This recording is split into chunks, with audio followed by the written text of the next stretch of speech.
ఇలా అంటున్నానని తప్పుగా అనుకోవద్దు కానండి. ఎంతోమంది సేవకులు బ్రతుకున్నప్పుడు వాళ్ళ దగ్గర మ్యాటర్ ఉంది. దేవుని పని కోసం కష్టపడే విధానం ఉంది. గంటలు గంటలు దేవుడితో గడపగలరు. దేవుని వాక్యాన్ని విస్తారంగా ప్రకటించగలరు అని వాళ్ళ దగ్గర మ్యాటర్ ఉన్నప్పుడు ఎందుకు వాడుకోరండి?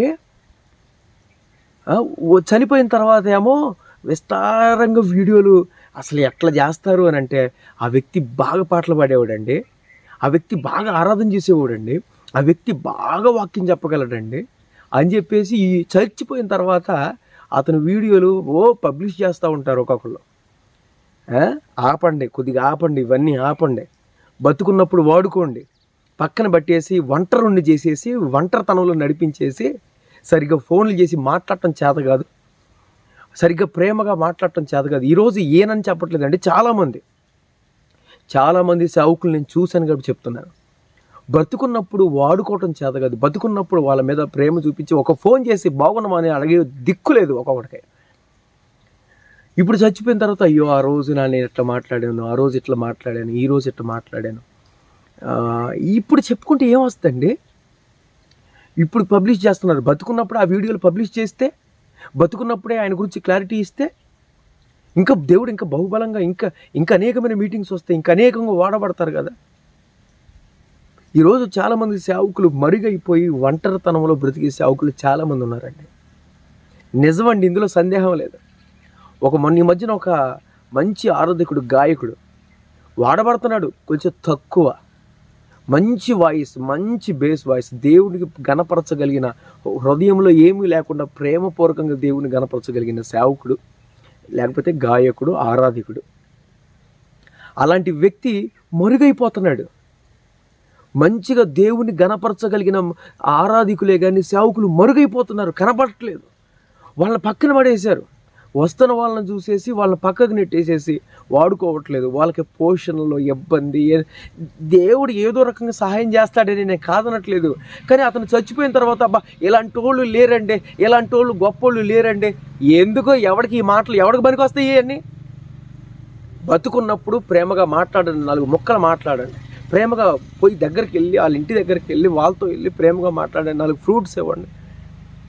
ఏంటండి మనం ఏమన్నా లోక సంబంధులమా, లేకపోతే లోకానుసంగపతి? ఈరోజు కూడా సిగ్గులేని బ్రతుకులు ఎన్నో చెప్తా, గుర్తుపెట్టుకోండి. సేవకులకు పడక నేటికి ఎన్నో సంవత్సరాల నుంచి మాట్లాడుకోలేని సేవకులు ఎంతమంది ఉన్నారండి.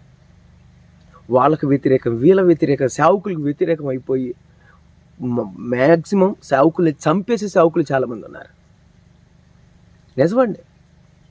చాలామంది సేవకులు అతిగా కృంగిపోవడానికి, త్వరగా ఎంతోమంది కృంగిపోయి హృదయాలు గాయం అవడానికి కారణం సేవకులే. నిజమండి, దీంట్లో అసలు చెప్పడానికి సందేహమే లేదు. అరే బతుకున్నప్పుడు ప్రేమగా మాట్లాడండి అయ్యా, బతుకున్నప్పుడు వాడుకోండి అయ్యా దేవుని పనిలో, బతుకున్నప్పుడు పిలుచుకొని దేవుని వాక్యాన్ని చెప్పించుకోండి అయ్యా, దేవుని ప్రేమని ప్రకటింపచేయండి అయ్యా. 4 రూపాయలు ఇస్తే వాళ్ళు వెళ్ళి దేవుని పని చేసుకుంటారయ్యా. నిజం, నేను ఫ్యాక్ట్గా మాట్లాడుతున్నానండి, ఇది మాత్రం నిజం. బతుకున్నప్పుడు కొంచెం ప్రేమగా మాట్లాడి దగ్గర తీసుకొని ప్రతి సేవకుడిని వాడుకోండి. నమ్మకంగా సేవ చేసే, నమ్మకంగా దేవుని కోసం బతికే, నమ్మకంగా దేవుణ్ణి ప్రకటించగలిగిన సేవకులు మరుగైపోతున్నారండి. యూట్యూబ్లో బలంగా వాక్యాలు చెప్తున్నారని వీళ్ళని చూసి ఇంటి ప్రతిసారి పీల్చుకొని ఇదైపోయే వాళ్ళు ఎంతమంది లేరు? నమ్మకంగా దేవుని పాదాల దగ్గర కూర్చొని ఏడ్చే సేవకులు ఎంతోమంది ఉన్నారు. ఈరోజు వాళ్ళు త్వరగా చచ్చిపోతున్నారు. దేవుని గురించి చెప్పడానికి ఎంతో ఆతృత ఉన్న మౌనం అయిపోతున్నారు. వాళ్ళు దేవుని చిత్తంలోనే వెళ్ళి దేవుని వాక్యాన్ని ప్రకటిస్తున్నారు. నేను కాదనను, వాళ్ళకి దేవుడు ఎలా, ఏ దిక్కు నుండి ఏమి ఇవ్వాలో దేవునికి తెలుసు.